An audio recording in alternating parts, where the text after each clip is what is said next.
एक मैं आपको एग्जांपल देता हूँ, कितने लोगों के क्या चल रहा है तुम्हारी लाइफ में, बताओ मेरे को, तुम्हारी लाइफ में क्या चल रहा है, क्या चल रहा है, किस प्रॉब्लम में हो तुम, बताओ मेरे को। इधर आओ, आगे आओ, आ जाओ बाहर। सिर्फ एक जने से पूछेंगे, बाकी बैठ जाओ। हाँ, क्या है? मुझे अपने परिवार के बारे में बहुत चिंता होती क्योंकि वो बहुत कर्जे में है। आपका परिवार कर्जे में? कौन? बाप? पूरे फैमिली। मम्मी पापा काम करने जाते हैं बाहर और कर्जे में हैं? जी। कितना कर्जा है? 1.5 लाख। ओके, अब सब काम करते लेकिन कर्जा खत्म नहीं होता है। नहीं। हाँ, 4 साल हो गए। आपको प्रभु में कितनी देर हो गई? 2015 से। ओके, अब सुनो मेरी बात, हमने एक केस सुन लिया, ठीक है? अब किसी को मान लो कर्जा है, उसकी फैमिली में कर्जा है, परमेश्वर में आ रहा है, उसका हल क्या है?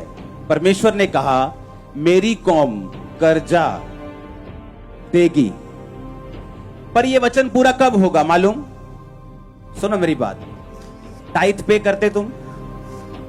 पहले नहीं करता, तब करना सीख रहा हूं। सीख रहा हूं, देखा? मैं इसकी शक्ल दिखाओ कैमरा में।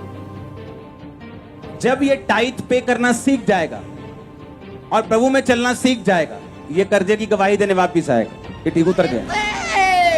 सुनो, अब ये कर्जा है ना, ये प्रेयर से नहीं उतरेगा। मेरी बात समझ रहे हो नहीं?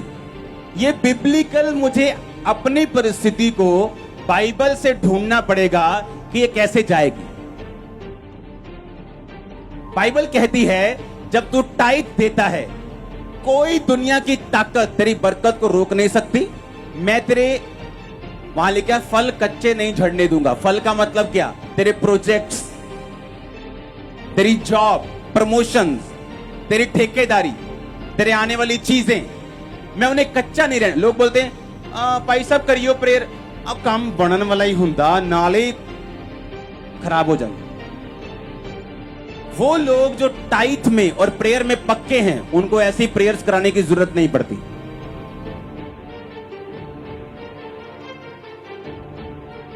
हालेलुया।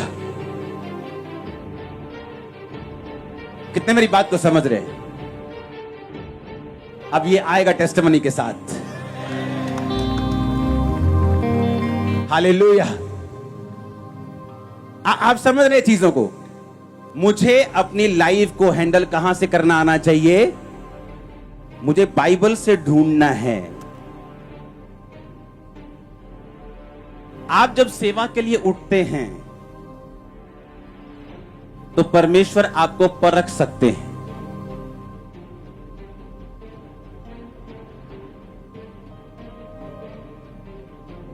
मूसा को जब परमेश्वर ने बुलाया, चल मूसा भाई आ जा भी, ਆਪਾਂ चलिए किथे छुड़ान वास्ते इजराइलियां नु मिस्र चों, और रास्ते में परमेश्वर ने मूसा को मारने की कोशिश की।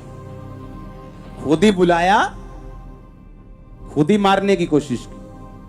उसकी पत्नी ने ढूंढा कि ऐसा क्यों हुआ। मालूम हुआ कि उसके बेटे का खतना नहीं हुआ। यह बड़ी ध्यान से सुनने वाली बात है आप लोगों के लिए। जब परमेश्वर एक पास्टर को विजन देता है, परमेश्वर चेक करता है कि इसका विजन मेरे प्रेम से बड़ा है कि छोटा है।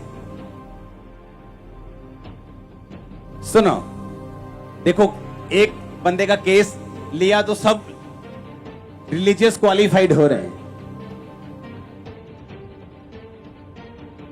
परमेश्वर के दर्शन को जो पास्टर्स लोग हैं, वो बीच में सैंडविच बनाना है। उसका क्या बनाना है? ऊपर क्या रखना है? परमेश्वर। नीचे क्या रखना है? फैमिली। बीच में क्या रखना है? विजन।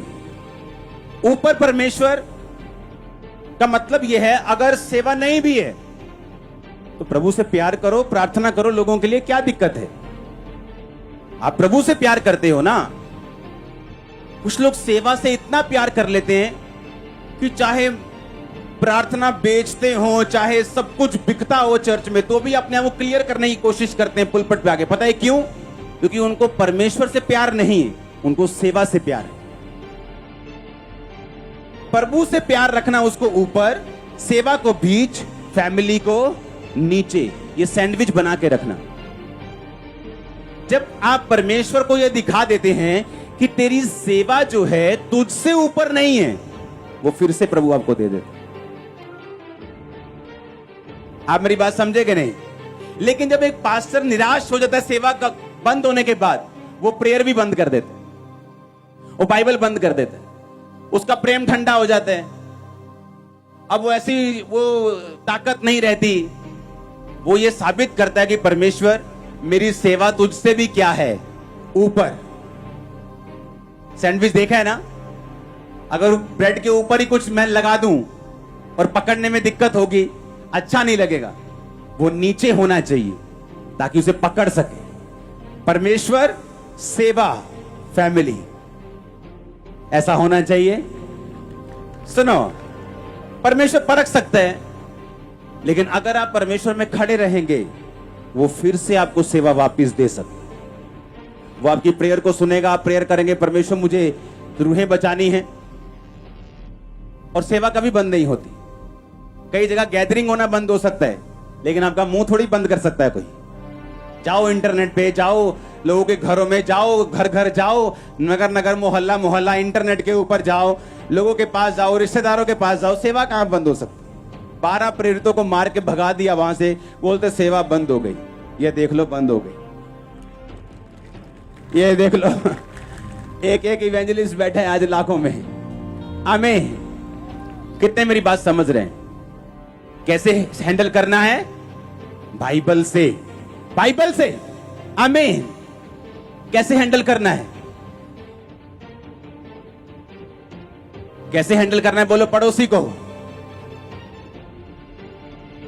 जब वचन से हैंडल करेंगे तो हल होने का चांस 99.99 नहीं, 100% है। Not 99, मैंने कहा 100%, 100, 100।